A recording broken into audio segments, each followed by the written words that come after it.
എറണാകുളം, തൃശൂർ ജില്ലകളിൽ red alert. ശക്തമായ കാറ്റിനും സാധ്യത. മലയോരത്തും തീരപ്രദേശത്തും ജാഗ്രതാ നിർദ്ദേശം.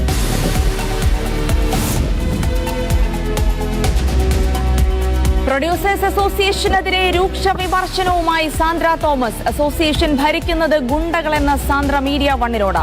സുരേഷ് കുമാറും സിയാദ് കൊക്കറും ആസ്ഥാന ഗുണ്ടകൾ.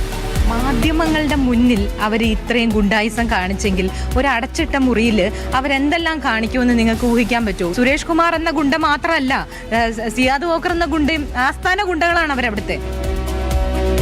പത്രിക തള്ളിയതിനെതിരെ സാന്ദ്ര തോമസ് എറണാകുളം സബ് കോടതിയിൽ ഹർജി നൽകും.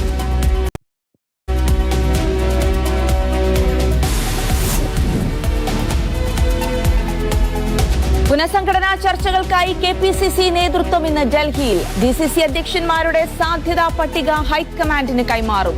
തൃശൂരിലൊഴികെ ജില്ലാ കോൺഗ്രസ് നേതൃത്വത്തിൽ മാറ്റമുണ്ടാകുമെന്ന് സൂചന.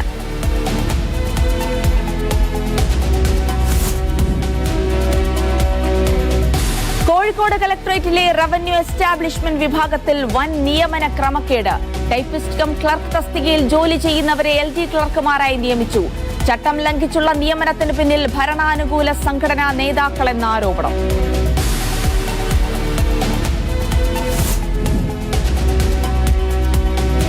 അച്ചൻകോവിലാറിൽ പാലം തകർന്ന തൊഴിലാളികൾ മരിച്ചതിൽ അന്വേഷണത്തിനൊരുങ്ങി പൊതുമരാമത്ത് വിജിലൻസ് വിഭാഗം. നിർമ്മാണത്തിൽ ആക്ഷേപം ഉയർന്നിട്ടും പരിഹാരമുണ്ടായിട്ടില്ലെന്ന് നാട്ടുകാർ. അപകടത്തിൽ മരിച്ചവരുടെ പോസ്റ്റ്മോർട്ടം ഇന്ന്. നടനും പ്രേം നസീറിന്റെ മകനുമായ ഷാനവാസ് അന്തരിച്ചു. അന്ത്യം ഇന്നലെ രാത്രി തിരുവനന്തപുരത്തെ സ്വകാര്യ ആശുപത്രിയിൽ.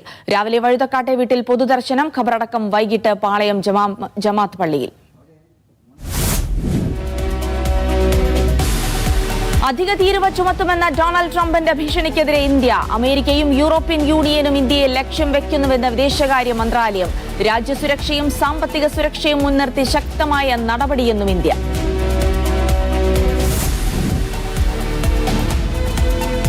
ഗസയിൽ കൂടുതൽ കടുത്ത ആക്രമണങ്ങൾക്ക് മടിക്കില്ലെന്ന മുന്നറിയിപ്പുമായി ഇസ്രായേൽ പ്രധാനമന്ത്രി ബെന്യാമിൻ നെതന്യാഹു.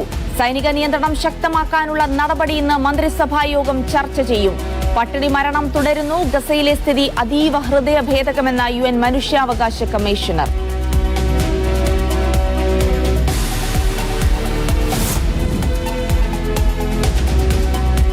ISL അനിശ്ചിതത്വങ്ങൾക്കിടെ താരങ്ങളുടെ ശമ്പളം തടഞ്ഞ് ബംഗളൂരു FC. പ്രധാന ടീമിലെ കളിക്കാരുടെയും സ്റ്റാഫുകളുടെയും ശമ്പളം തടഞ്ഞത് അനിശ്ചിതമായി. പ്രതിസന്ധിക്ക് കാരണം ടൂർണമെന്റിന്റെ ഭാവിയെക്കുറിച്ചുള്ള ആശങ്കയെന്ന് ക്ലബ് അധികൃതർ.